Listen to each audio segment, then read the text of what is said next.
All right, y'all, we back with another one. Let's go ahead and dive in. We're going to talk about the middleweight picture today. Saturday, Dricus Du Plessis was able to become the middleweight champion. When he first came to the UFC, a lot of people never thought he would have made it this far. A lot of people said he was wild. A lot of people said that his striking was terrible. Well, all those things are still true. Yeah, some of those things are true, but he looked magnificent against Sean Strickland. You think he did? Yeah, I think he did. He looked really good against Sean Strickland. Do I think he won a fight? Not necessarily, which I don't think it was a robbery either because the fight was so close and some of the rounds were real close. So it was about at least 3 of those rounds that could have went either way. But at the same time, Dricus came a long way. A lot of people counted him out. I mean, he beat Robert Whitaker. Some people were saying that maybe Robert had an off night. Maybe he just had a real good night and he got the job done. I mean, I didn't think he was going to beat Sean Strickland. I thought Sean was a bad matchup for him. I think he's a bad matchup for Izzy. I've been saying this for a long time. The only bad thing that comes from this is it'd be nice to see Izzy versus Sean too, and Izzy versus Dricus. I don't think we're going to see both of those, man. Doesn't make sense. But why do you say that? I'm saying this because Sean lost. Right. And now, like, we're not going to see Izzy Adesanya versus Sean Strickland too. We're not going to see that rematch.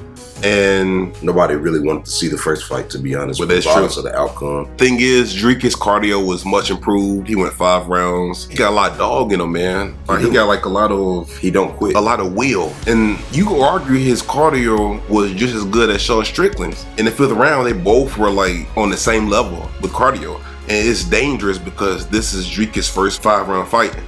And his cardio only gonna get better. And I was telling you this yesterday. I said, there's no way Khamzat can hang with these guys because Khamzat can't go 5 rounds like this. And I said, Khamzat is what Dricus was a year and a half ago with the cardio. You know, he barely can go 3 rounds. I just hate that the middleweight championship keeps switching hands as much as it is, but I think we got a great champion right now. He has a lot of heart. Some of these fighters, man, they be down and we be damn near clawing, trying to get them to do more. Dricus one of them guys gonna give it 110%, man. If you're gonna lose, you're gonna lose.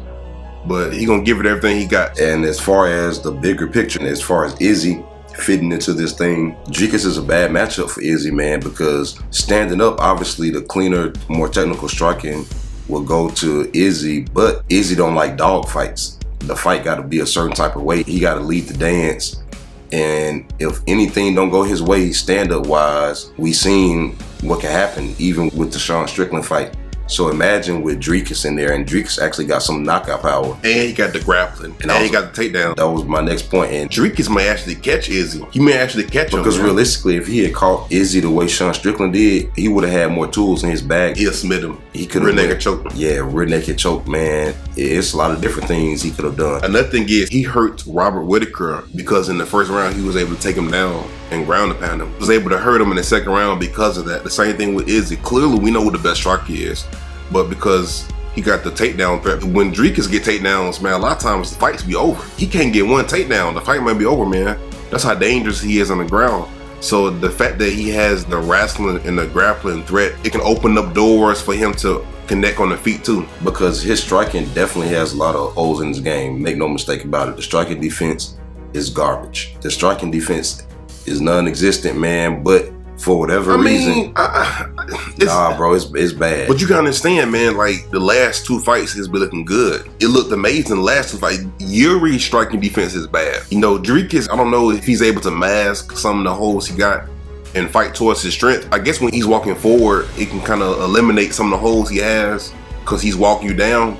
But this version of Dricus is better than the one that fought against Trevin Gals. To take it back and talk about Sean a little bit, seemed like they didn't really want him to have the belt because the fight was close, but a lot of people feel like, 3-2, give it to Sean. It was 2-2 going to round 5. Sean won the 5th round. Common sense would say Sean should have won. But it seemed like the powers that be and had even other plans. And also, look what Sean had to go through to get a title shot to begin with.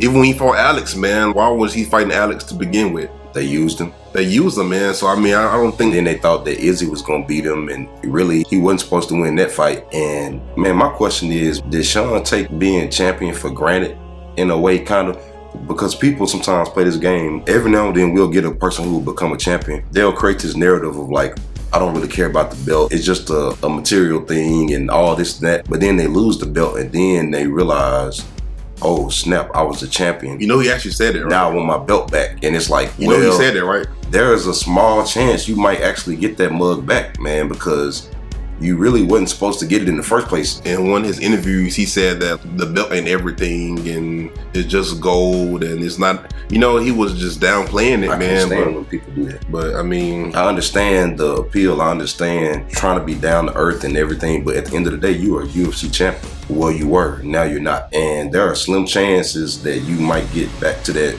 title shot again, because with the way that the fight went and the way that it was scored, when it should have been scored for you, that means that somebody don't want you to be champion, essentially. Which means you're gonna have hell and high water trying to get another title fight. And more than likely, you're not getting a second opportunity. So, hey man, this might be kind of weird, man. You know what I was thinking about doing this fight? I don't care who win this belt or who win this fight. I think Leon Edwards can come up and beat both of them. By the way, both of them look in that fight, I think Leon Edwards can come up to middleweight. You think Leon Edwards can come up and beat Dricus? Yes. How he gonna keep Dricus from putting him on his back? Please tell me. I think because Dricus right now with them takedowns is more dangerous. But you gotta understand though, this version of Leon, some kind of way he's been able to stuff these takedowns, man. He's been able to stuff takedowns. Usman, Colby. We can't act like Dricus is a little different on the ground than Usman and Colby, because one thing about it, Colby and Usman might can get you to the ground, but they're notorious for not doing anything once they get you to the ground. Dricus is a different animal.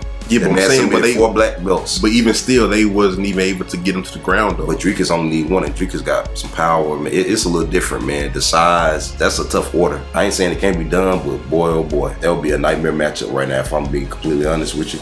In fact, I think that even Islam Makhachev right now, it would be a real dangerous fight for Leon. I'll stay away from that if I was Leon. I would look at the 170 division. I'm just saying that the fact that the belt keeps switching hands and stuff, man, there's not like one person had it for a couple years. Yeah. You know what I mean? And then we don't, sometimes a lot of times fighters don't even defend their belt once and stuff, man. We just seen that happen a couple times. Most of them don't. But the thing is, sometimes we get a little bit spoiled by seeing people defend their belt for years. So that's a lot to ask somebody to defend it for years. I mean, I can understand getting 2 or 3 good title fights out of it. Like, I feel like Robbie Lawler had a decent title run where it's respectable, but then that was a while ago. But it wasn't like a long, dominant reign of being a champion. You know what I mean? Yeah. But he still defended it a few times. That's kind of normal. Yeah. You can't really ask for too much.